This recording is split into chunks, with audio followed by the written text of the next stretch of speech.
It started out, as all things did that were involved with the NEA in the early 1970s, that they were basically doing programming as well as policy work. In 1966, the Western region created the Federation of the Rocky Mountain States as a way to ensure the West had a collective and unified voice on the national stage.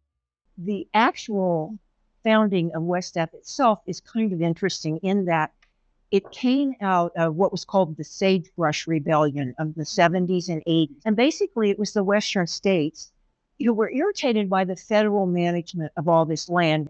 And the states and the locals wanted more control over this land. It took the shape of something called the Federation of Rocky Mountain States.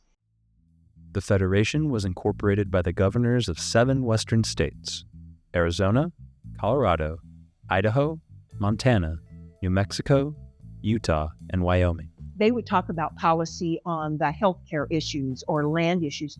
This was specifically a council for arts and culture. They wanted to do something because, as any of us who live in the West know, once you get out of our urban areas, it's big distances between things. For the 7 Rocky Mountain states, there were compelling reasons to band together: space and numbers. Although the original member states made up nearly 1/4 of the United States, the Federation contained barely 3% of the country's population.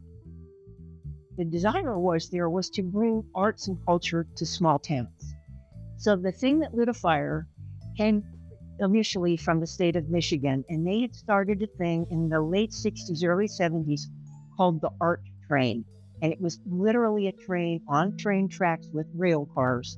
And the governor's wife in Michigan had gotten very involved in bringing culture and arts. So they were able to borrow artworks, literal artworks. The way it worked was, it wasn't just a kind of arts and education, let's walk through the rail car. In order to get the train to stop in your town, you, a local arts community, didn't even have, because at that time agencies didn't exist. If you could come together and find a group of people to help as volunteers to set this up and get the community involved in it. So it was all about community building in small communities to get arts and culture into those communities. The first year it was out, the Art Train visited 17 communities in 4 western states. This was 1972. So it went to Arizona, Idaho, New Mexico, and Colorado. The Art Train program also acted as a catalyst for what WESTAF would become. The NEA became interested in it in 1971, and they put money behind it, and that's what got the Art Train to this region. They formed themselves in 1974 into what was called the Western States Arts Foundation, and they were incorporated as a foundation and sort of still aligned to this other group. And they were about presenting and programming. That's what they were going to do. They wanted to present things in communities and help you program. During those early years, the organization was able to support touring efforts, folk arts, and visual artists in the many programs and services that were offered. One of WESTAF's first touring efforts centered around dance and later expanded to include theater and music. This created programs like Jazz on Tour, Meet the Composer, and the Western States Presenter Incentive Project. In the mid-90s, WESTAF launched a 13-hour program that focused on the spirit of place. It featured the voices of traditional peoples whose cultures reflect the biotic and geophysical fabric of their places. The goal of the program was to identify relationships between traditional cultures, their art and the environment, and heighten public knowledge and appreciation of the traditional arts. Annie Kahn is a respected member of her community. She lives near the Lukachukai Mountains in Navajo country. Since I'm a Navajo, I know the land very well, and I feel very, very good on the land. I always look forward to get up in the morning so I can see the mountains and the valley, and that's immediate blessing when I wake up. This is not true if you live in the cities. WESTAF also created a biennial exhibition. In the 13 Western states, artists, arts administrators, and curators identified emerging artists to be nominated for the exhibition. 28 artists were selected by a panel of museum directors and artists to participate in the first Western States biennial exhibition.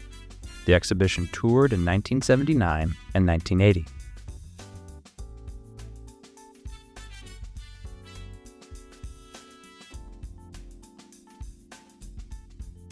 WESTAF launched an awards program that would help promote books and award writers and presses with $5,000.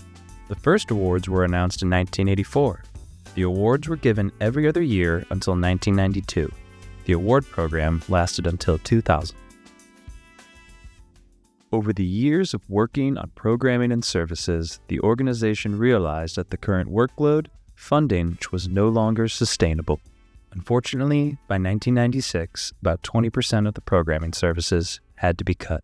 In 1993, WESTAF was at that point based in Santa Fe, and it managed 19 separate programs in this region. One of the board members from the 90s, in an interview I did with him, he said basically what's happening was almost our entire budget was being eaten up supporting these programs and moving people around because it was just so flawed. So when Anthony Radich came on, and one of the first things that was determined was that they needed to have a place that was more accessible from a variety of places. So they looked at a number of cities and decided that they would base themselves here in Denver. So that was the number one thing. But it also, even at that early time, there was kind of a tech hub emerging in Denver. There's a lot of technology going on. It was the path that ultimately the board and Anthony decided to take, that was what they wanted to do. WESTAF is known as an organization that continuously evolves to the needs of the West, which rings true to its core mission of providing a unified voice for the West. The organization was getting ready to embark on an entirely new journey, the Internet.